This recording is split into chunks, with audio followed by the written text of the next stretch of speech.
Oops. Welcome, everyone, to another edition of Deconversion Stories. And today, I have the pleasure of chatting with Pat Voss, who is the host of the Golden Knowledge podcast over on YouTube. And where else do you actually have that podcast airing? That podcast airs on YouTube, and then the audio versions of the shows air on Spotify under the same name. On the same name. Awesome. Beautiful. And everyone, I've got links down below, so you can definitely check it out. He's had Mr. Lawrence Krauss on the show, or I should say, would it be doctor or professor or what? Dr. Krauss. Dr. Krauss, right? And and I've always been fascinated by his work for sure. So we'll talk a little bit about that in the later part of the show, as long as your podcast and stuff and some of the other cool guests that you've had on there. But basically, what I do here, Pat, is I chat with people about how they found their way out of whatever belief systems they were once a part of. And I generally like to, take us back as far as you can remember and, how those dominoes started falling and you find your way out of there. Sure. Let's do it. All right. Well, it's all up to you now, bud. Oh, it is up to you me. You might see me do like this. I might be like, wait, I got a question. You'll see me sort of pop in. I don't really prepare any questions. I just kind of go. I like the conversations to be organic, if you know what I mean. Okay. So when I was younger, quite a bit younger, early childhood age, what we have happened was that I grew up in a Christian household. So mother and father both attending church, very, very, very, very fundamentalist believers at first. Mm-hmm. And then as the years started going by, I started wondering, why are they like this? What is going on? Mm-hmm. Why are we believing this? And then I kind of swept it under the rug. And that by that time I was, 7 or 8 years old. I just remember always thinking that there's something that doesn't quite make sense here, but I don't know what it is because my friends at the time and my family are all going to church. They're all going to a Christian church. They're all excited to go. And so can I be excited to go? Shouldn't I be excited? And that's when I let it kind of take off for a few years and didn't question it again. Mm-hmm. Then as I started getting a little older into my preteens, before I turned 14, I noticed that my father wasn't going to church as much anymore. He wasn't really, into it as much. And now I know it as you're not into it as much now. But back then I thought something was wrong with him because it's preached that if you start straying away from the faith, that you're finding yourself away from this God figure. So I thought something was critically wrong with my father. Oh, wow. And didn't understand why he was walking away because he lived in the same household as my mother, who was very religious, and me, who now found myself caught in the middle. Where do I go with this? Is there a valid reason now to believe what I'm believing? Because I see my father, who can easily walk away from something like this, who he himself was brought up Catholic. And then he made when he got together with my mother, she didn't want to be Catholic or convert to Catholicism. So she was, I believe, a Lutheran at the time. They cut the in-between and became Methodists. And so they decided to cut the in-between. And then later on, they tried to go to a Lutheran church where, more to suit my mother. Right. And that's when my father started kind of walking away from it. And I said, okay, now I have to do the same thing. Not walk away from it, but I have to critically analyze the religion or the faith that I have currently. My belief system, is it based on me just wanting to feel good? Or is it based on something that I know for a fact and that I can prove? Because I'm giving myself or my life scrutiny beyond all imagination for everything else in my life, except for my religion. I think we all do that to some degree. You know what I mean? Absolutely. You just kind of consider that, well, that's just what I am and blah. you know what I mean? Like, it seems so simple at first, right? It seems very, very simple that is what it is. It's the phrase, it is what it is, but can be seen from the point of view of an atheist or a religious person, depends on how you interpret it. So when you're religious, or when I was religious, I was thinking maybe there's something more to this. Maybe if I do comparative religions, look at the Quran, Buddha's Dharma, which is Buddha's teachings, Hinduism, Christianity look at other texts that may have been supposedly left out or translated or reinterpreted? Is there something that is going to convince me that I'm right for having this faith? And after 2.5 years, nothing. Absolutely nothing. What I found was that there is only faith, and faith is the main driving factor. No matter if we want to use interpretation or assumption, faith is the driving factor, and faith, by definition, is believing something without evidence. It's in the absence of evidence, and it even says so in the Bible. It's the absence of evidence. It's admitting it in the Bible. So, normally a believer would say, well, I have to have faith because someone like Doubting Thomas is looked down upon in the Bible.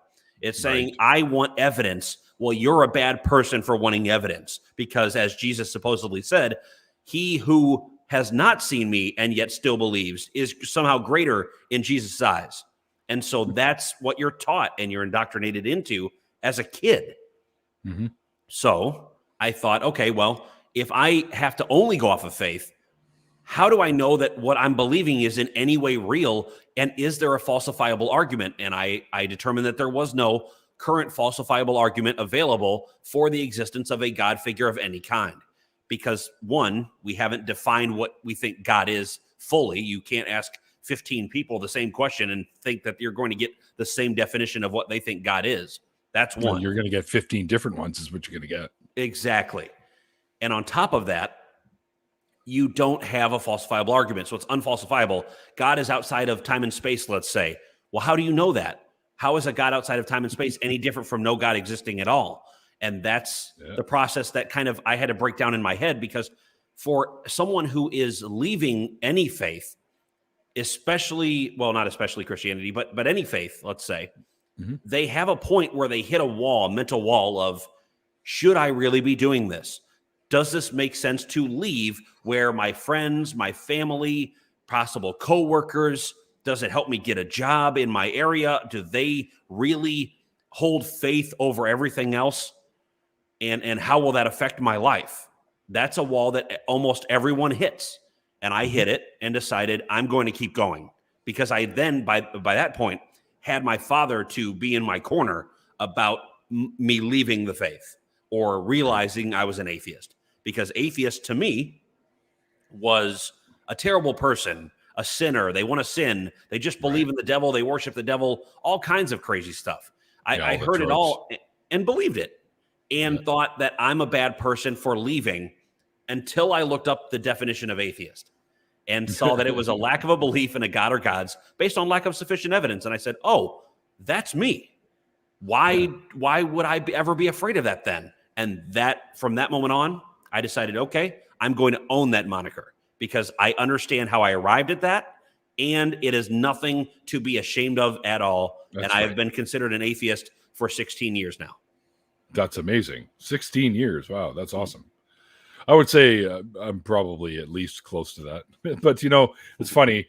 I was raised as a Jew, born to Christians, but given up for adoption because they were very staunch Catholic type Christians. Okay. And I was given up for adoption and adopted by a Jewish couple and raised as a Jewish kid, and, did the Jewish camps and the bar mitzvahs and all that crap. And then when I went to Israel, I lived in Israel for a couple of years and did grade 11 and 12 over there. And just most of the people that I met there were quite secular in Israel, right? This is the land of the Jews, right? It's quite secular, most of them. Right? There were religious folks, of course, but everyday average people just seem to, like, I even asked them if they believed in a God, and most of them were like, not really. We just do the tradition stuff. That's all it is. And I found that to be quite common there. And I think after my stint of living there, is pretty much when I gave up the specific God belief. Didn't really tell anyone, though. I just kind of kept that to myself. And then I got home and I met some girl that was a Wiccan and ended up getting into all the weird paranormal bullshit. And did that for a long time and finally found my way free and clear of all that horse shit as well.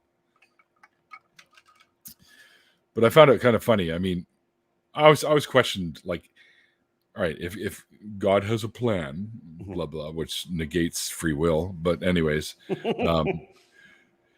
then I guess his plan was to have me born to the Christians, that worship his son, so to speak, but then have me raised by Jewish people. Like, what the hell is this? Because Jews don't believe in Christ, so they call him the false Messiah or the whatever, So I always thought it was kind of weird that if that's his plan, he did something wrong with me. Well, as Ricky Gervais says, he said, I wanted to believe in God. He was like a Jesus was like a superhero, and I wanted to believe in him with all my heart, but I can't believe what I don't. And he said, from what I've heard, he's a great guy, but I can't believe in him because it's not given any evidence for me to believe in him. Exactly.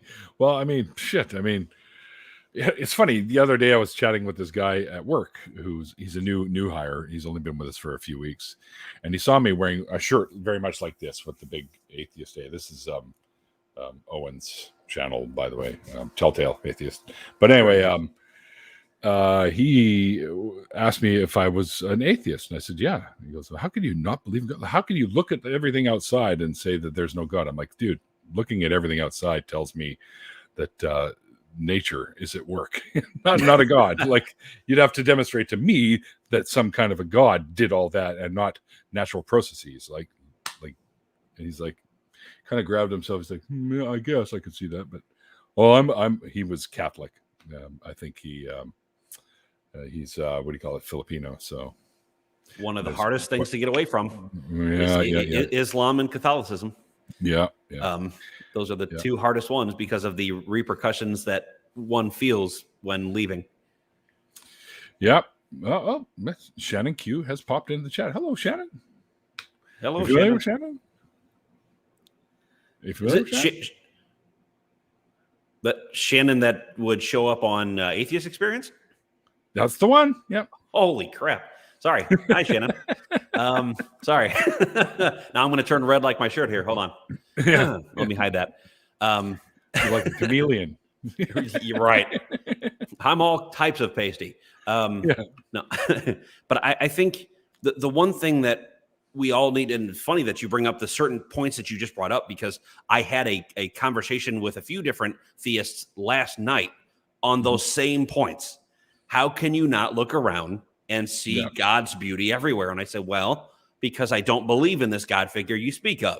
So what I see is naturally occurring processes that it still leaves me in awe, right? You can still be shocked and awe, but while still understanding processes that happen.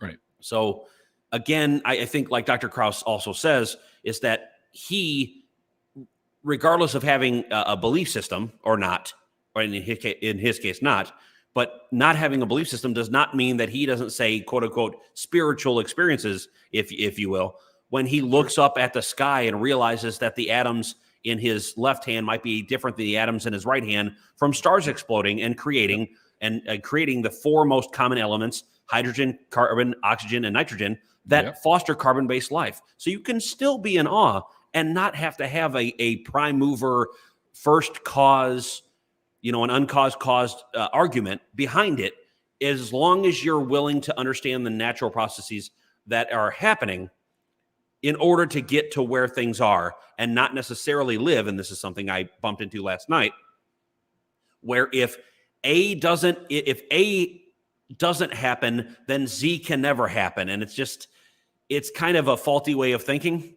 especially in certain processes, like when scientists figure out more of what we call the Big Bang, more about Big Bang cosmology. Then theists or believers take everything that has been found out and try to work it into their current worldview. Yeah. Right. Exactly. Yeah. They have to make it work. And that's what I meant. A happening means that Z was going to happen because it's a process, and look at me connect the dots that may not necessarily be there. That was the main point I was trying to get out of this conversation that I was having last night, was don't link something to something else unless you definitively are able to observe a direct connection, and instead of assuming a connection. Yeah, something, at least some form of empirical evidence, at least something that something we can double check and recheck and have other people check, and, and then maybe we can come to some sort of consensus. My friend Nate here put something pretty interesting in the show. Ask him to visit a pediatric oncology ward. How can you look around there and think there's a God who couldn't help but doesn't? Right. That question, if you don't mind, can I tackle that one? Sure, absolutely. Yeah. So the reason, and you and I know this, the way that a lot of believers work around that is that God works in mysterious ways. There are things that we can never understand, supposedly can never understand about this God figure. You got a headache already. In order to say how that incident can happen, where if you look around and you're saying, wow, look at all this destruction and look at these kids that will never be able to grow up, and they're never able to experience life, like a full lived life, and all they have is the first couple of years.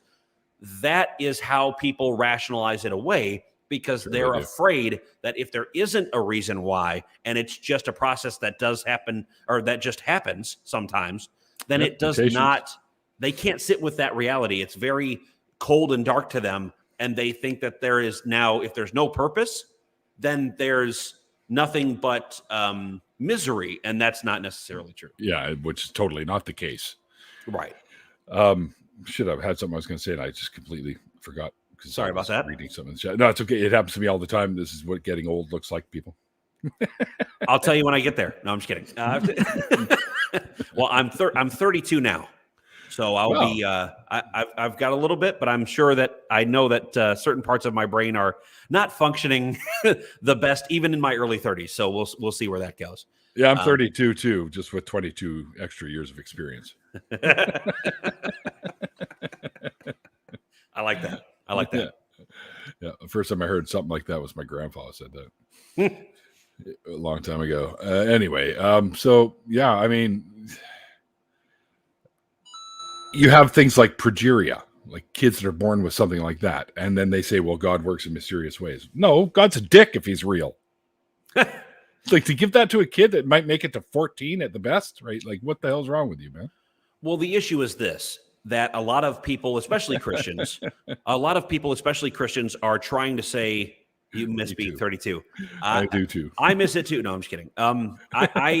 I think that when people try to rationalize out that God is all-knowing and all-powerful, some people try to assign those two characteristics and then say the only way to rationalize things that happen that look terrible is that God works in mysterious ways. So what I'm saying is, if God is all-powerful, then God is actively choosing to let these things happen. That's right. And we cannot blame that on a devil character, because the devil is not thought of as all-powerful. So if God is all-powerful and is by definition good, then God is willing to let these things happen and not willing at all to step in. Or the more likely scenario is this God figure doesn't exist and tragic things do happen. Yes. Yeah, we know that from genetics. I mean, mutations happen, and they're not always good ones. I kind of wish I had that mutation where I could have like Wolverine claws, but that never happened anyway. So. Adamantium. Yeah, exactly. The atheist has the claws out. Yeah. Then at least they can really accuse you of that. Yeah, for sure. I don't know if you know, but apparently there's a petition going around to have Jared Kiso. I don't know if you're familiar with him from the show Letterkenny. No, I'd have to be more familiar. Sorry. It's on Hulu. But anyway, they're petitioning to have him play Wolverine in the next versions of MCU's X-Men, because he's Canadian and he's built for it, and he's got that scowl that you see on the show all the time. So he'd be like the perfect guy. But anyway, yeah. So I signed the petition too, because I think he should be playing Wolverine. Well, I will look it up and I will go ahead and sign it. That'd be awesome. I don't even know what it's like. I don't know what he looks like, but I will sign it anyway. Well, I highly recommend the show Letterkenny if you're into comedy, because it's definitely a funny show. I'll look into it. Yeah, it's really good. And I actually have a couple of T-shirts. One of them is one of his expressions is hard no, and the other one is pitter patter. I like this coin. Thing. Yeah, the hashtag coins thing. That's the drinking game on the show, by the way. And currently, I'm on blood thinners, so I can't really drink. So I'm doing water. and I don't drink and don't currently have one, so I guess I'm out. But yeah, it's the drinking game we do. Every time my phone goes off, which is quite a lot, you hear the Mario coin noise. So we have the hashtag coins. I like it. Will be a T-shirt and a beer cozy at some point. My merch store. Excuse me. Whew, all right. Sorry. There you go. Shannon's got you covered. She's going to drink for you every time the coin thing goes off. There you go. I don't know, Shannon. You probably saw the post I did to your getting the Roomba and all that about how they can kill you. So careful. The Roomba's gone on a revolt. Oh, have you seen that? The Love and Sex and Robots? Yes, you had the very first episode of the second season. Oh my goodness. Yeah. That my wife and I were dying watching that episode. It's so funny. But Shannon's Roomba ate the hair elastic. See, that's how it starts. They start with the hair elastics. Then suddenly, jewelry goes missing. Then cutlery. you never know. I'm just kidding. All right. So what possessed you to want to start up the podcast that you do? So I had been already involved in radio broadcasting for about, what was it? It would have been 8 years before I started my first iteration of a podcast. So I started my first podcast called The Late Night Mix-Up in 2014. But I had started broadcasting as a PA announcer and play-by-play guy for high school and college sports when I was in 2006, when I was still yet to graduate high school. So that's where I started there. Awesome. I saw that you went to like broadcasting school and everything, right? You did all that stuff. Yeah, the broadcasting school actually was last year during COVID. It was all online. Oh, so I had already been in the business for a while. That was just to make more. I went to Illinois Media School here in Illinois to basically make more connections, have more of a networking program, which actually ended up working out, which I'll tell you about here in a few minutes. But I did it to make more connections. It wasn't that I needed another job. It wasn't that I was, struggling for work. It was that I was trying to figure out how to make deeper connections in some of the major radio stations around the country, along with some of the major TV producers that had worked out in California, New York, and so on. So I was trying to get those connections. And I realized that they also taught taught as teachers, my goodness.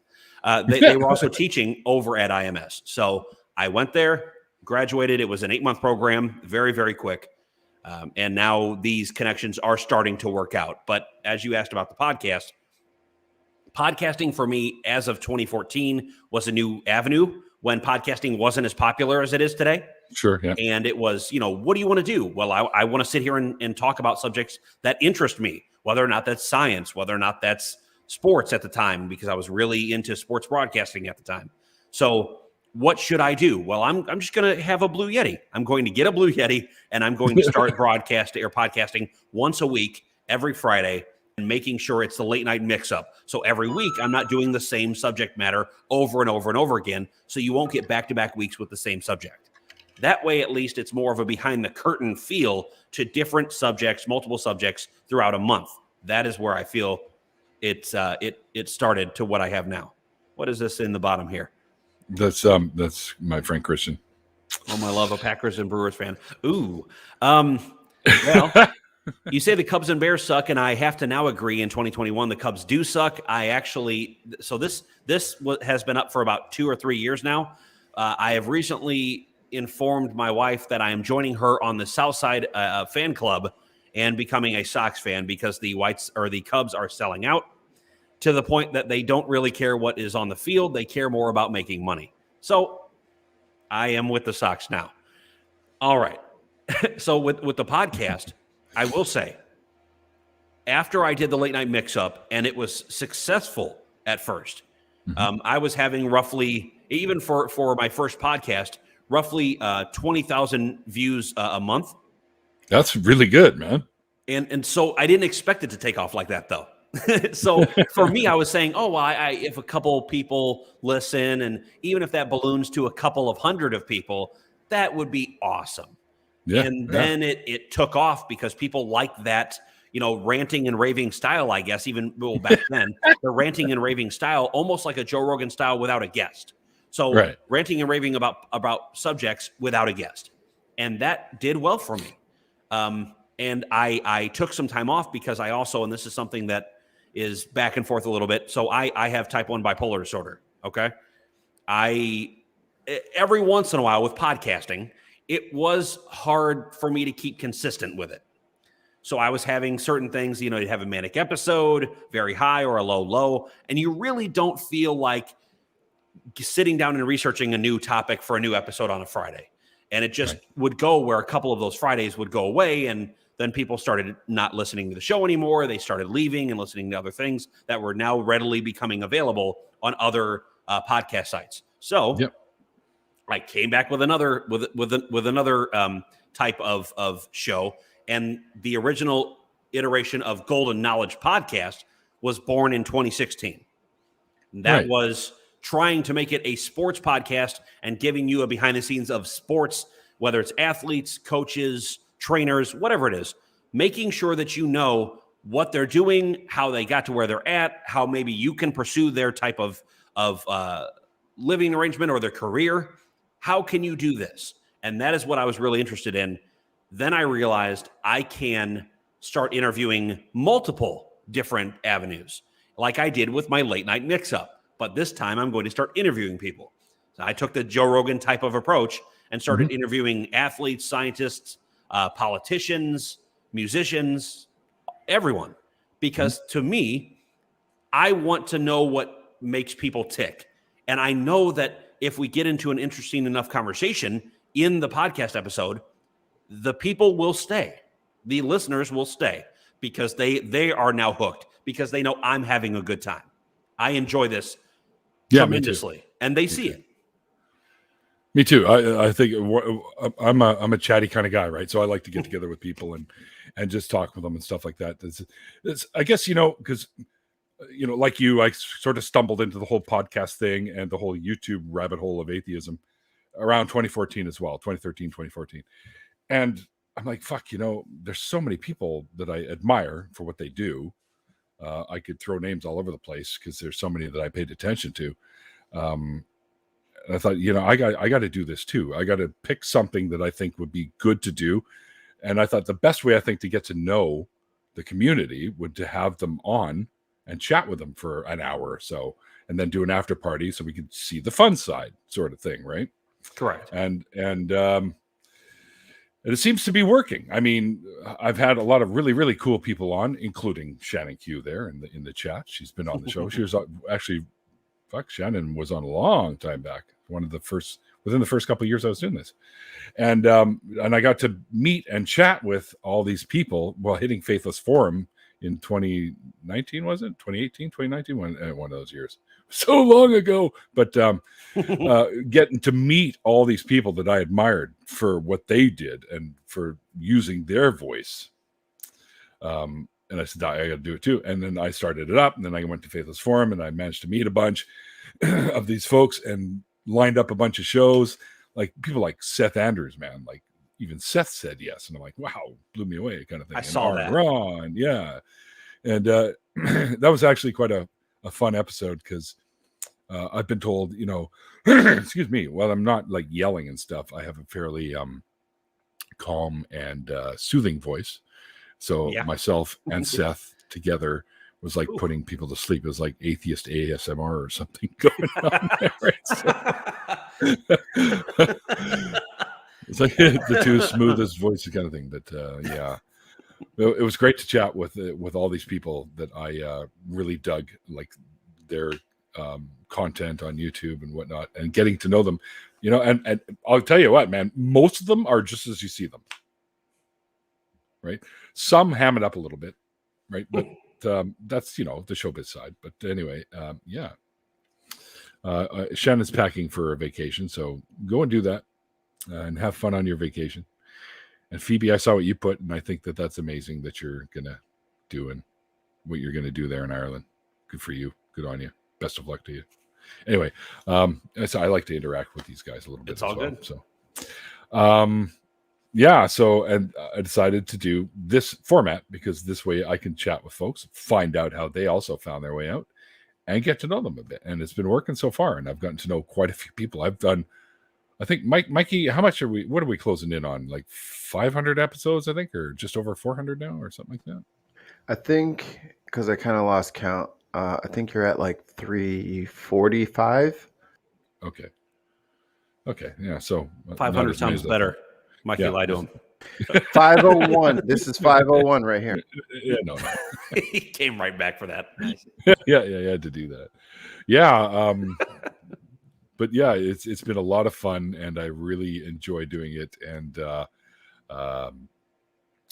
what can I say? It's just I like chatting. So, and like you, I like to do this kind of thing. So, who are some of your more memorable guests that you've had on there?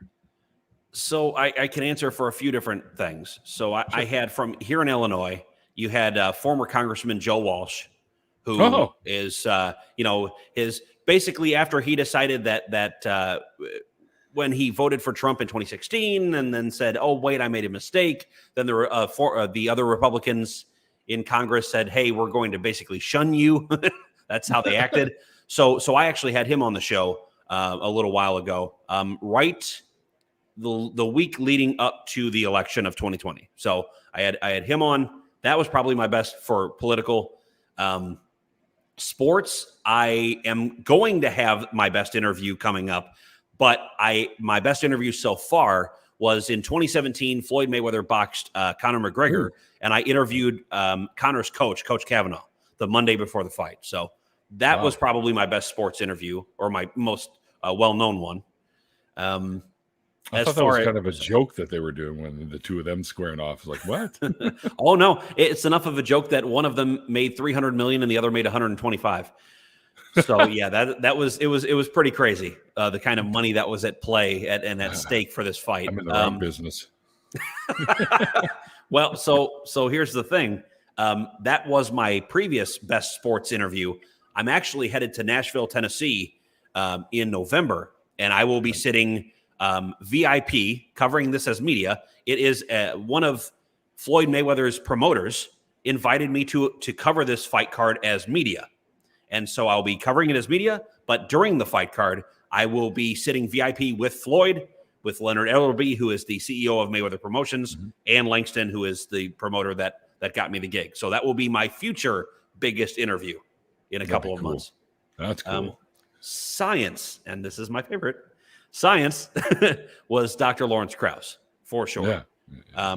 There were 3 different occasions I interviewed Dr. Krauss.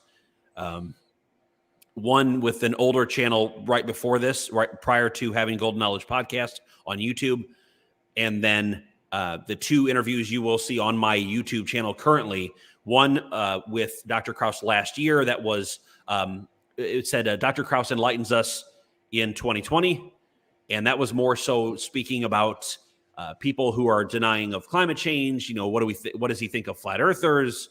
How does he feel about, how does he feel about people that are religious, but now want to claim that they're spiritual? And what, if anything, is that detrimental to society? And how do we move forward and become more scientifically literate? That was the first episode, or that was the most popular one, that within about a week after dropping that, it gained about 15,000 views on it. Wow. That was a really, really good episode. The latest episode with Dr. Krauss was about his brand new book, or his newest book, which is The Physics of Climate Change. And he, not being a climate scientist, was saying, I want to interview climate scientists, and I want to see from, a behind the curtain type of point of view, like I do with him and with others. He wanted to make sure that he's doing the best informing that he can to the general public that may have generic misconceptions or overblown assumptions that are no way rooted in reality with regards to climate change and human sped up climate change, right? So that's human accelerated, I mean. So that was a fun interview as well. It didn't do, as far as view wise, it didn't do as well as the original one on this channel, but I still had a great time, and I always have fun speaking to him. Although I have to say, with him, or he and I talking about these certain subjects about quantum mechanics, theoretical physics, and so on, as we're speaking about these subjects, I also thought, well, shouldn't I get someone else as well? Because if it's just Dr. Krauss, all they can say, all the people in the comments are saying that, well, you just are biased and you're just going to have Dr. Krauss on. And we want to learn from someone who is also, let's say, an astrophysicist. Mm-hmm. Then I had my friend Sophia on the show, who is an astroparticle physicist. She informed people about black holes, our particle horizon, what a misconception about the Big Bang is, and how quantum fluctuations and rapid inflation can occur. We discussed those subjects, and that to me was almost on par with Dr. Krauss and our discussion about multiple different topics. Very, very. That's cool. Really cool. That's really cool. She sounds like particle physics and stuff like that. I have got a couple of my grandfather was a calculus teacher at UBC, and he's got a bunch of like particle physics books and stuff from way back in the day before all the new stuff was discovered. So it's kind of interesting to flip through that book and see some of the stuff that they had believed about it that ended up being not so quite the case, Right. But it's pretty cool. I'm just sort of looking for something right now that I was going to suggest on climate change. Is the latest offering by David Attenborough. It's on Netflix. I'm not sure, but they show the state of the planet as it is right now, and of the problematic areas. So they've come down to like 9 different sort of problematic areas, and each of them has like a meter of people walking, and we've passed the point of no return on many of these. Right. So, it's pretty interesting. And I can't find it, but I can't remember what it's called. If anyone in the chat knows what I'm referring to, pop the name in there, because for whatever reason, it's not coming up. And it's really, I recommend people to watch it. A Life on Our Planet. No, not that one. He's like, correction. Not that one. I can't remember what the hell it's called. Anyway, I'll find it later. Yeah, I watched it a little while ago, and it's kind of holy shit.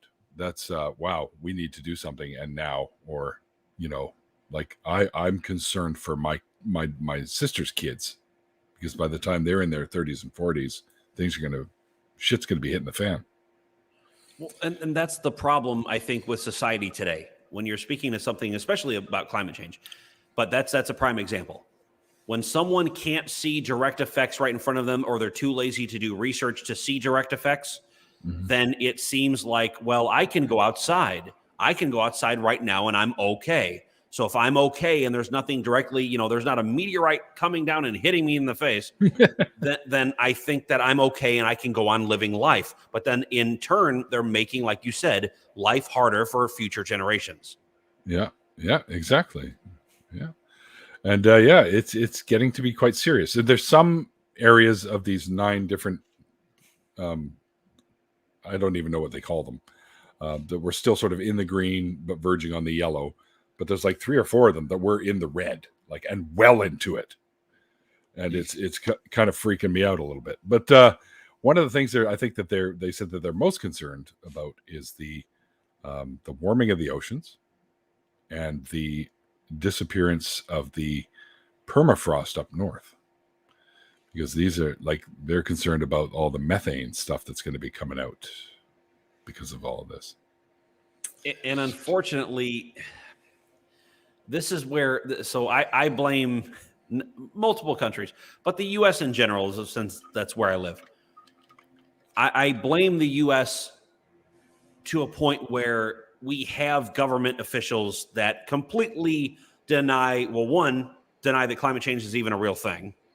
2, that human accelerated climate change isn't real by association. Oh, it definitely is. Right. And the problem with that is that they're currently they're currently able to make laws or pass laws or make sure that we're helping when and where we can, and they don't care enough. And because they don't care enough, this will continuously get worse and worse and worse. Mm-hmm. Unfortunately, it's going to be, it's almost already too late anyway, but it's going to be too late, I feel, by the time that they wise up a bit and think that maybe now I can do something, and then it will be too late, and they won't. Yeah. They'll have already missed the train. Well, David was saying on the show. Oh, by the way, it's called Breaking Boundaries. Is the name of the show on Netflix. I recommend you guys watch this. It's the latest information on the climate change situation. He even still suggests that we can still turn things around if we do it right, and we do it right now. But the problem is getting the people that are the problem to stop being the problem. Yeah, that's always an issue, is it not? Yes. Trying to see that the problem that is standing in front of you is normally a roadblock that is government tied. So it's normally not just someone standing in the street saying, I don't believe climate change is real, because honestly, at the end of the day, that doesn't really matter all that much unless you're getting a large group of them together and they're influencing what the government does, or they're putting pressure on the government to believe like they believe. Then that could be a possible issue with a gullible government. But normally the roadblock sitting in the way is government tied. Yep, for sure. Yes, Phoebe, that is the only way to turn it around. We have to do it. Decelerated. I like that. Yes. Yes. Yes. Yeah, we're the ones that have to do it. I mean, obviously the planet would do it, but it'd take it a long time once it gets rid of us. It'll take it a long time to rebound. But yeah. Homo sapiens would no longer exist. That's right. If we let the planet take care of it. Yeah. So yeah, we got to do something about it now. And the great thing about this show is they have alternative methods for energy and all that kind of stuff that are very feasible now, and also ways to clean up the act that we've already done out there that are very feasible. So it's promising, but at the same time, all the information that they overflow onto you is just like, holy fuck, man. And I feel sorry for my sister's kids, right? Because I don't have any kids, well, that I know of anyways. But yeah. Yeah, so it's kind of freaky. Well, I think with my daughter, growing up, as she grows up, and she's 11 now, as she grows up, I'm letting her know this is how to critically think. This is how you reach a state of critically thinking. I love the sports stuff, and you have a new listener. Oh, beautiful. Appreciate it. Thank you. Already making moves. Show me the money. Anyways. Yeah, hopefully we can get you subs up on YouTube too. Because you're like what, 350, 380, something like that. I'm at 328. 328. Unless, well, with that subscription there, it's 329. But yeah, no, I think that with now I lost track of where we were at there. Oh, with my daughter teaching critical thinking. I think that teaching her how to critically think, not what to think, but how to think at a young age was one of the smartest things I could have ever done. Well, her mother and I could have ever done. Yep. Because as she gets older, no matter what roadblocks get in the way, she will try to find a solution instead of just throwing up her hands and walking away. That's the thing that I hate when people do, is throwing up their hands and walking away, or most likely I would hear between, let's say, an atheist or a theist, and in that realm, it would be so far as to go, it's a wash. I don't want to keep talking about this, so it's a wash. And it's not a wash. It doesn't have to be. I know people want it to be desperately, but there's nothing that it's a one-sided argument here. Just like human accelerated climate change, it's a one-sided argument. Evolution, what's that? A one-sided argument. It's there is no need for fantasy. There's no real need. You can still, like I said earlier, and you agreed, that there cannot be, or there doesn't have to be a God figure or some higher being to have, awe-inspiring moments about the universe and the way things work around you. And if you tie that in with the ability to critically think, you're set for a long time in life. Yep, for sure. My friend Susan said very loudly, apparently, "Oh, hey, I know this guy from Periscope." Oh my gosh, you remember me from Periscope? Oh man, This is the golden voice of Chicago. Yep, that was the whole shtick on Periscope. Yeah, you got Yeah. it there. You got that radio voice thing going on. So now you're at 332. Hey, look at that. Wow. Mikey's like, let's get him to 350 tonight. He dropped your link in the chat there. So I really appreciate that, producer guy. No, I'm just kidding. I appreciate that, Mikey. Speaking of producer guy, why don't you get in here, Mikey? It's we like to close out the show with you involved. How do I Hey, get up here? you push the button. Oh, I let myself in. If only everything was that easy. Climate change, let's push a button. You need those Staples buttons. The easy button, right? Yeah. The easy button.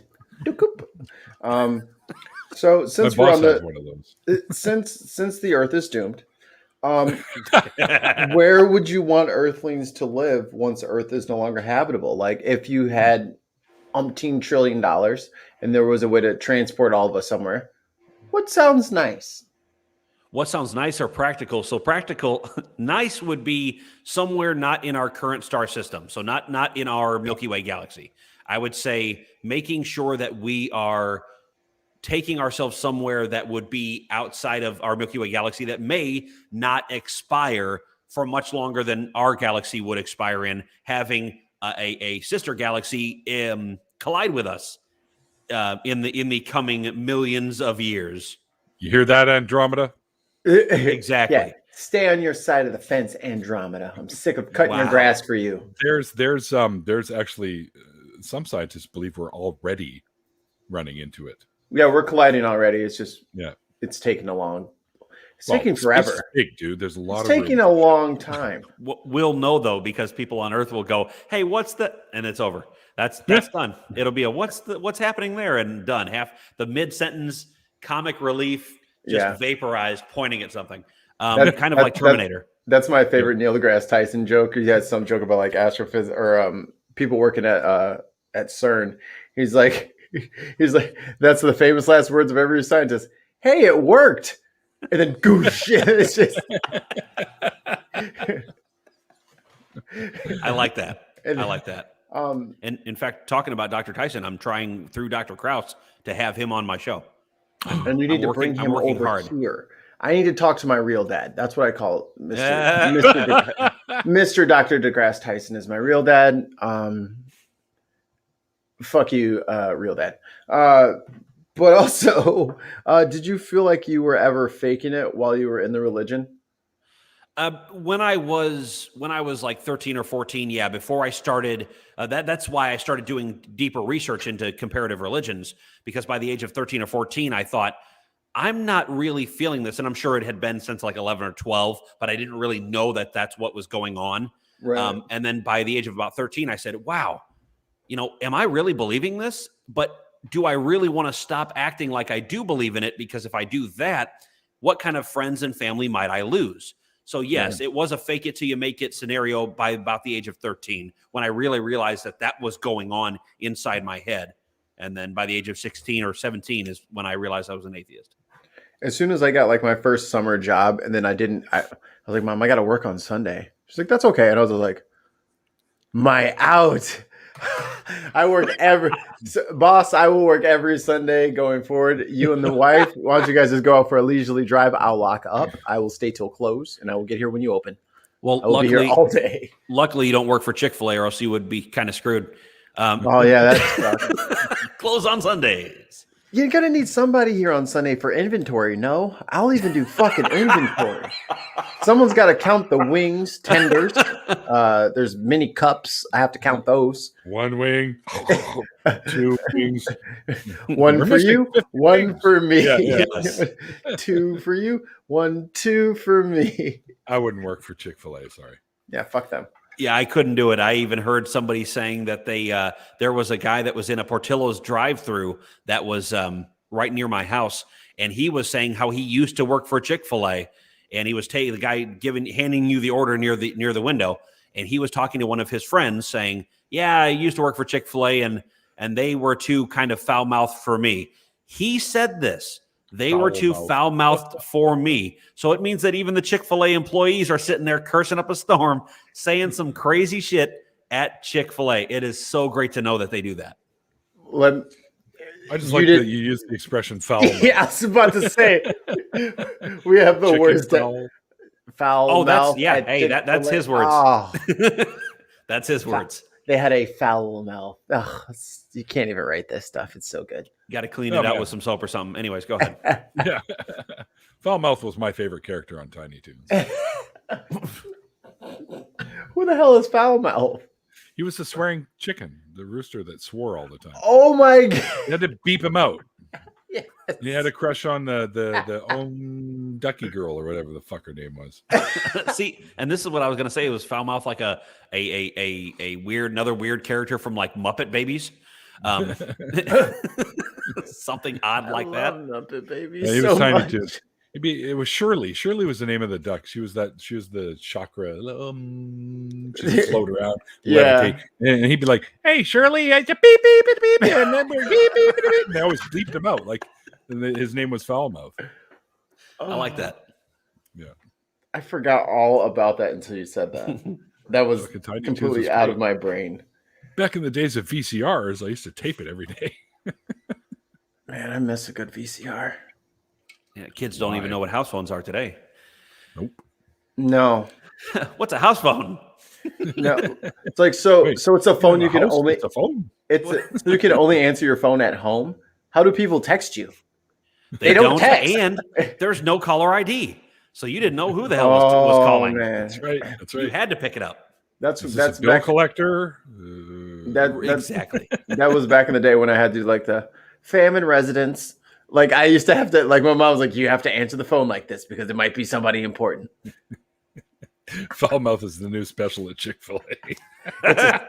It's a spicy chicken sandwich. Spicy. Call it foul. It's so spicy. This sandwich is so good. You will beep beep beep beep beep beep. Oh, tons of mice. I realized that that name is. You just recently followed me on Twitter, and I appreciate it. I believe I followed you back. I appreciate the Tons follow. of good people. Tons is a beast.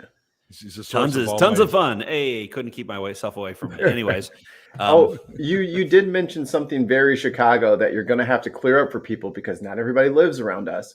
You mentioned Portillos. Can you describe Portillos for people who have never been to a Portillos establishment? So imagine the best beef sandwich you've ever had, and fuck that. Okay, Portillos is better.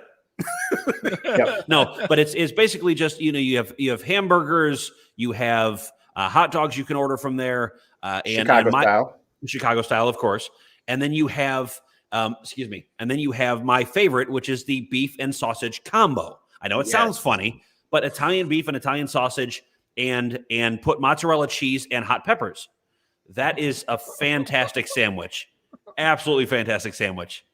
Oh my gosh, come to Chicago. You got to be I'm drooling. You got to be a special breed to have a combo. Like I've never. And do you get your combo dipped?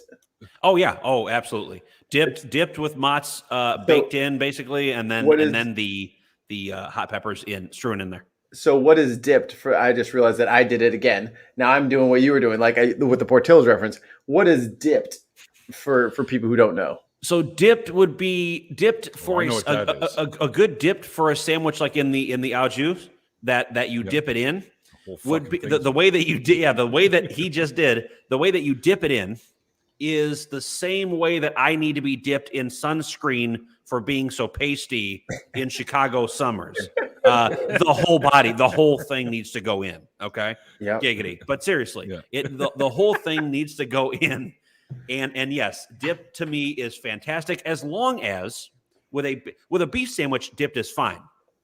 But you have to be careful how much you have it dipped if it's a beef and sausage combo sandwich, because the sausage is heavy enough to where if it's dipped, it will drop through the bottom and you will not be able to eat it all together in one bite. Now, I am not naturally from Chicago. I've moved here since I've been back and forth between here and St. Louis my entire life. I had never experienced a beef sandwich before until I got up here, and I was like, what the fuck just happened? He did the Dave Chappelle. Look at him. He loves it. He loves it. Just like they said in the encyclopedia. I'm getting in my fucking car right now, and hopefully I make it to Chicago because that's funny. So because I'm not a native Chicagoan, so the dipping I don't like that. I can't do the wet bread. The wet But bread I is get it, weird. though. It's I weird get because it. I didn't grow up with the wet bread. So I'm like, Joe, Me just too, put it Susan. on the top. I appreciate this technical knowledge on sandwiches I will never eat due to proximity. I think Get in the imagination copter with us. with dip sandwiches, it depends, right? So, Yeah. and you can have lightly dipped too. So it's not the whole thing dunked either. You're not really dunking it. You're just lightly dipping it, so you have a bit of the juice in while you're taking. Yeah, They while get you're the ladle. The ladle Yes. use some of the Yeah. juices right across the top there, on top of the. correct. So it's a lot. So you don't have to have it like how I have sandwiches. You can have it even lightly dipped, so that you still enjoy the juice with the beef sandwich and whatever toppings you have on it, right? A little bit. Wasabi loaf. That's what my wife said. Anyways, no, actually, you know what? She never said it. That's why we're getting divorced. No, I'm just kidding. But it's I do love Chicago. I do love food from Chicago. And by the way, and here's the thing: since you didn't originally live here, deep dish or thin crust? I'm from St. Louis. Don't make me answer this. Deep dish or thin crust when you're in the city I'm of having Chicago. some- I mean, I'm having some technical dip going through a. he should have just went like this. But the reason why he didn't want to answer this is because normally tourists have deep dish Yeah. right away, and that's what's thought of as Chicago style pizza. But it's actually thin crust. So The when you hand come tossed. to Chicago, Yeah. if you say I want Chicago style pizza, don't expect deep dish to come to you, because it will not, unless you specifically order it. You got to get FYI. yourself some Nancy's or some fucking Rosati's, like a. Rosati's, yeah. I'm a thin crust guy. Hey, I like it thin, man. And I'm in St. Louis has thin their crust own. and soggy loaf. Anyway, Yeah, we put no crust on our pizza, but we'll give you an entire loaf of bread with 3 pounds of beef on it, and then submerge the bitch, and then put mozzarella and giardiniera on there because why not? enjoy. Yay. And a sausage. Like, Oh man. Never mind. You know what? There was something there, but I'm going to go ahead and. All I had when I got home was like toast and cheese whiz. Now I want this. beef sandwich. That was a fun little comment. damn you, Christian. Oh, my goodness. And I didn't even read through it because it's like, oh, my last question was essential. So I was like, all right, let me just. Damn it! I just fell for that. I'm so glad you did it, though, because now it lives on forever in this video.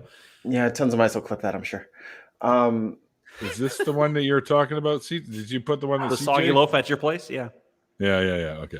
Yeah, yeah, it already happened. I did it. Oh, it was I took beautiful. it down immediately as soon as I read through it. I was The like, look gotta on his watch it. face, like somebody just told him, "You are the Father," and the look of sheer terror as it came across the screen.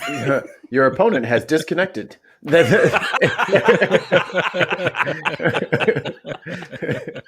I'm out of there. Oh, I'm my lagging. Cutting the cord. Cut the mic. Firebrand cut the mic. Atheist, welcome to the show. How are you? Hi, Firebrand. But which religion did you say like you grew up with? Because you said your dad was Catholic and your mom was Lutheran. Yeah. So when they came together, they decided that they were going to go to a Methodist church. So that's the church that I grew up going to when I was a young kid, was a Methodist church out here. And then from there, they then started going, right before I started looking into comparative religions, they started going to a Lutheran church just to kind of appease my mother on that. So it went from Methodist to Lutheran and then nothing. And Freedom. And one thing I Pretty always much. like, I always want to ask people about their varieties of religion that they've been through, because like I Baptist and non-denominational like my entire life. So I'm like, ooh, there's different kinds of Catholics? Huh. You don't say. Like, so were there any religions like once you were starting to deconvert that you kind of like put a little like extra thought into, like, oh, let me check this out. Maybe this is for me. Like, was there anything like that? No. So when I started to deconvert, it was really just holding up the Bible itself to, how valid it was or not.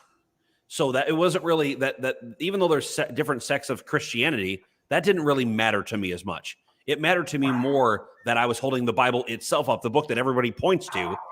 Hold that to the tough scrutiny, right? Don't hold each separate subjective religious, preacher on a pulpit, to each thing, then it would hardly ever end. I would be going for a long time, because even in certain sects, you'll find different religion or different preachers or pastors that will have a slightly different view on something, and they'll try to keep you in the door.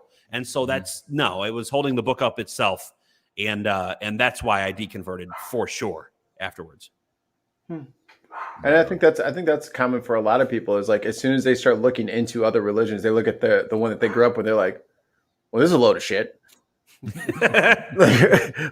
This is wrong. This is dumb as hell. I made fun of Muslims, or the Muslim faith. I made fun of Islam, but yet I believe in a talking snake and an ark and a guy dying and coming back to life. What the hell am I talking about? Like plants before sunlight, like light before sun. Yeah. Light before sun. Where were those photons produced? Yes. Hold on. It's that meme where the guy's at the chalkboard doing this, and he looks at the screen, and I'm just trying to figure out who the fuck you think you're talking to. And it's hearing that there was light prior to photons being emitted, light prior to our local star. Huh? He's outside of reality. Don't try to understand it. It's his divine providence. Hey, God works in mysterious ways. And you guys were saying the thing earlier, and I for like on college awards for like children, why not put the churches there? Just have the church there. You can just bring them in. You just touch them on the forehead with a little anointing oil. I thought we'll say it off. I have a really bad reason why they don't do it there. Because they can't get 10% from the kids. Yeah, they don't. The child labor laws have really gotten in the way of them. Sorry, your tithe can't come from the hospital bed. That looks like sarcasm over protected atheist. Oh man. And the impossible is possible. Oh, one good reason. What's going on, Mike? Mike, what's up, Mike? Mike. I had him on the show too. Mike, a little while back. Guess what day Hope it you're is? doing well, brother. D? Mike. Yeah. Oh, I used to do a lot of the voiceovers I used to do, and this is what Neil was bringing up about my about my broadcasting background. A lot of the voiceovers I used to do, it was quick enough where I couldn't see it. Hey, Atheist Husker. Wow, one of my good friends. Man, I haven't seen him in a while. He's the best. He is literally the best. Husker, myself, my friend Jacob, and my friend Izzy were known by one idiotic theist on Periscope as the 4 horsemen of atheism. Oh, that's awesome. For a little stretch, because for a while, we all 4 did streams relatively close to each other. And so for a long time, this guy couldn't escape one of the 4 of us. And so if you're going to get away from one of us and we're not doing a show, don't worry. Husker or Izzy or Jacob is doing a show. So it's wow. Yeah. It got weird there for a minute. Daniel's a good guy. He's one of my favorite people. He so the voiceover community for broadcasting, for a while, I found out that I could do the voice after my voice dropped, and I started doing like the EA Sports voice, EA Sports intro. Give me an EA Sports big. EA Sports. It's in the game. I like it. When I did that, I was like, wait, I can do that now. What if I can do more things? And that's where I started getting paid off of doing voiceovers. I started getting paid for doing certain audiobooks, or I would get paid for commercials that were not at the station that I was working at. And that's it really kind of took off from there. Well, if anybody wants to have their user's manual read by somebody with a really weird, nerdy voice, at Mikey Famine, I will read it with my stupid ass voice. And I do the in a world. That's a tough one. You could do that better than I could do that, Neil, because your voice is naturally deeper. Yeah, well, I'm actually going to be doing the trailer intro, I guess, for Bionic Dance's upcoming animation that she's doing. She gave me a whole script and stuff to use already, so I got to put that together. Yeah, so I'll be doing the in the future, kind of thing, right? In a world. I like that, and I can still appreciate. And this is the thing that I think a lot of people don't understand when there's either with different atheists or scientists or voice actors. They can all appreciate other people that are talented. And that's why I look up to certain people, like looking up to Dr. Tyson and Dr. Krauss and Dr. Kaku. Michio Kaku's awesome. Yeah. I think looking up to them is not a bad thing, because I'm not the most intelligent person out there, and I'm not going to know everything. Neither are they necessarily, but I'm not alone. right. So, I gave up years ago. So that's why I like with your voice. I love good voices, or what I hear as good voices, and you have one. I love it because you have that inner world, that feel to it, and I really buy into it. Even seeing you here as you see the person doing the VO, I buy into it, and I would buy into it every time hearing you do it. That's what I love about it. Well, thank you. I appreciate that. I actually am friends with local DJs on our radio station here called CFox, and all of them said, "Dude, you missed your fucking calling. You should have been doing radio or something like that." Because you would have stayed on the air for a while. Yeah, he says you got a voice for it. I go, yeah, I got a face for radio, right? Oh yeah, the old joke. Nice. Yeah. Christian. In my wife's case, it's 10. Anyways, listen, and listen. So, as far as radio station and voiceovers, when you said you missed your calling, or they said you missed your calling, is anybody a fan of Family Guy? Either one of you watch Family Guy at all? Oh, okay. Family Guy. Weenie in the bud. The bud. Weenie in the bud. Rip off the knob or turn off the knob and rip it off. And it's just like that you could have done, even though it's trying to make fun of DJs. But you absolutely have the voice that can do VOs for whatever it is, especially if it's the lower register. Like, you really need that. I hate to say ethereal, because that's another way of putting it, but you need that. We need to feel James Earl Jones here. You know what I'm saying? It's the timbre. Luke, I am your father. He's got a very Mufasa voice going on. Mufasa. Say it again. Anyway. Mufasa. Yeah, see, he's got Mufasa voice. I have Ed, the fucking hyena who's chewing on his own leg. And that's my voice that I have to live with. This is how I always sound every day. Well, that's okay, there, Mikey. Fucking shit. Can you do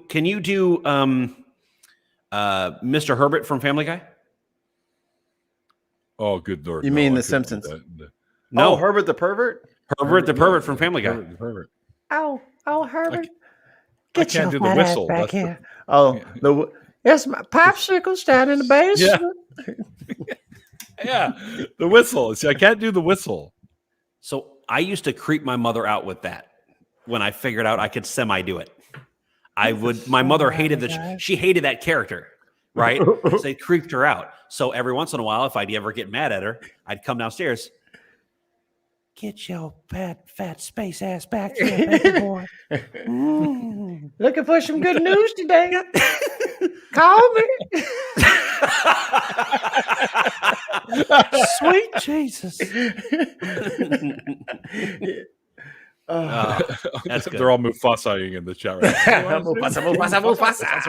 Mufasa. Ooh, jingles. Cheech Marin, yeah. Yeah, like of the troop, I'm the Whoopi Goldberg of the group, I guess. So I'll just take that. I'll just take that as it is. Like current Whoopi or past Whoopi? Like Sister Act Whoopi? Like Guinan from Star Trek Whoopi? Oh, that's my favorite Whoopi, I think. That's my favorite Whoopi. Guinan is my favorite Whoopi. Yeah, and I can't remember the movie she did, but she made it with Bobcat Goldthwait. And it was there's this one scene that just fucking cracks me up every time, where they're walking away from the scene. It's in San Francisco, and she's like, "Now here," she nails the guy with a garbage can lid, right? Knocks him out with it. Jumping Jack Flash? Bang! Yeah, maybe that was it. Oh, Burglar, that's the one. And Bobcat Goldthwait's with her too, and she's like, "Now here, you take this lid. If he moves, hit him again." And as soon as she turns away, you hear this bang. It's like, I said, if he moves, I saw him move just a little bit. Wow, you got that little quiver in the voice too. Yeah. Oh, that dude. Well, he have you ever seen his stand up? It's actually pretty funny.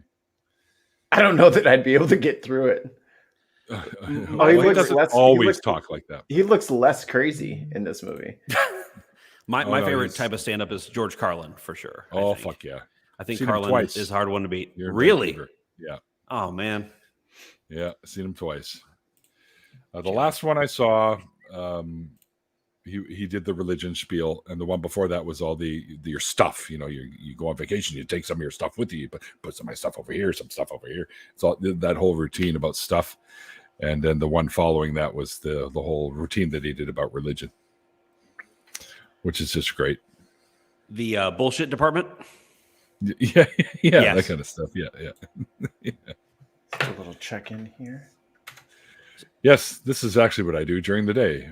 Oh, and there we go. Manuel says, I impersonate a scientist at work. Yes, that's what I do. Very nice. I impersonate humans at work. Do you? All right. Yeah. Well, we've gone well past the hour, but you know what? Look at the time. Flies when you're having fun, And Pat, I know you got to go pick up your future ex-wife, as you were saying you were divorcing. I mean, come on, the soggy loaf gets them every time. Anyways, right. it's soggy loaf, but there's a blue pill for that. Mm-hmm. But wait, there's more. Wait. More and more and more. Anyways, go ahead. And more. And if it doesn't stop being more, go see a doctor. If after 5 hours you still feel more. That's right. We're going to turn our bedroom into a giant mud pit. Sunday. Yeah. Kids' tickets are still only $5. We'll say the whole seat, but you'll only need the edge. I wanted to go to Monster Jam so fucking bad because of those fucking commercials. And I'll never go again because I couldn't hear for 5 days afterwards. Dude, as soon as he was like, and coming up out of retirement, Gravedigger. I was like, Gravedigger. That's why I went to him. Yeah, that's why I went. Because Gravedigger, that fucking truck was awesome. Bigfoot, Gravedigger, Ninja Turtles car. I'm such a redneck. I'm not surprised that Ninja Turtles car is in your top 3.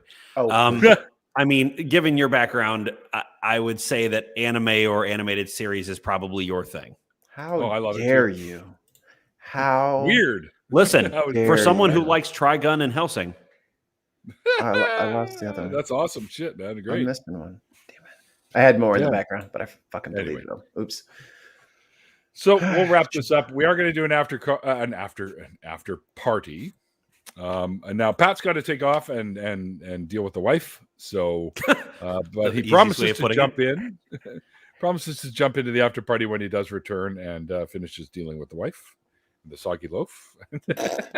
I knew it was coming. It's like what's his name off of League of Their Own. Well, I've done my job. Gonna go home, take a shower, give the wife a little pickle tickle, and I'll be on my way. Pickle tickle. That's what he calls it. Hey, awesome. Cowgirls, you see the grass? Don't eat it when they get to Wrigley. Well, a very big thank you, Pat, for joining me today, man. It was great having you on the show. I really enjoyed chatting with you. Thanks, everyone in the chat, for hanging out with us. Hope you guys enjoyed the conversation. If you're late and you missed the beginning, there is a link. Actually, no, the link's in the after party, so you can watch the entire thing, or you can just hit the rewind. No, we don't have rewind on YouTube. Just hit the go back button or whatever the hell it's called. Just TiVo this. Anyways. Yeah, yeah, just TiVo it. That never lasted. No, and I do appreciate you having me on the show and just having a conversation. I like this form of interview. I really prefer this to what I would consider a very stiff interview, which I've had a few of those where I've been a guest on someone's podcast or show, and it's been very, their suit is tighter than mine. And but I really enjoy this. Right, exactly. Mine's tight, but that's because I've been eating these edibles and I just got hungry. It's a little tighter than it used to be. It's not as loose fitting. You're like, mine's tight. No, that's just what she's telling you because you have a soggy loaf. There it is. But no, I've had a great time. I've had a great time. I appreciate that. And one of these days, if you're up for it, I'll come and hang out with you on your show. Absolutely. Be one of the next guests on the Gold Knowledge podcast for sure. That'd be awesome, man. I definitely want to check out those episodes with Lawrence Krauss because that guy just blows my mind when he talks about stuff. All right. We are going to do the after party, guys. If you want to be involved in the after party, just let myself or Mikey know, and we'll send you a link. There is a link to the after party in the description box below. So hit on that. It'll also come up as the where you can go to after the credits roll and stuff like that. Lay off the blue pills, yeah. Too late. Anyways. Well, the ones I'm taking aren't blue. They are actually kind of a pinky color. So, Oh, it does the opposite. it does the opposite. Makes you what do we call it? Soggy loaf. Well, I thought the objective was to never mind. You know what? There was a pink joke in there. Anyways, you know what? Go ahead. Pink soggy loaf. All right, yes, I will send you one. There's a problem. Anyway. Yeah, so as you guys know, as I always say, Randolph and I are starting our own version of a call-in show called True North Talk, and it'll be going at some point. We're still putting together these studios, so you can head over to the True North Talk YouTube channel and check out all our funny little construction videos if you want. In the meantime, but give us a sub and then you'll be notified as soon as we do go live. If you want to learn more about it, you can hit www.truenorthtalk.ca and all the information is there, plus a link to the YouTube channel. Also, one of the new hosts or co-hosts of the revamped and relaunched Nonprofits, which airs Sunday between Talk Heathen and the Atheist Experience, one of the ACA products at 3 p.m. Central. Mikey's been on it. There's so many people. There's too many to list. So just check it out and you'll see all the great folks that are on there. You also see myself and Andy and Seamus the last Saturday of every month at 2 p.m. Pacific time. We do a little show called Atheist Drinking Out Loud, where we go crazy for a couple hours making fun of shit and people. And it's a lot of fun. You never know, we're going to come knocking on your DMs or PMs and have you be the guest host with us for an episode. That's about it, guys. And like I always say at the end of these awesome interviews, like the one today with my good friend Pat Voss here, like the late, great Christopher. Oh, yes, right. How could I forget my patrons? Patrons are amazing. Thank you, guys, for all you do for the show. I do appreciate it, even though I tried to rush out of here. I do appreciate you all very much. Anyways, guys, like I always say at the end of the interviews, like the late, great Christopher Hitchens once said, it's called faith because it's not knowledge. And we'll see you guys next time.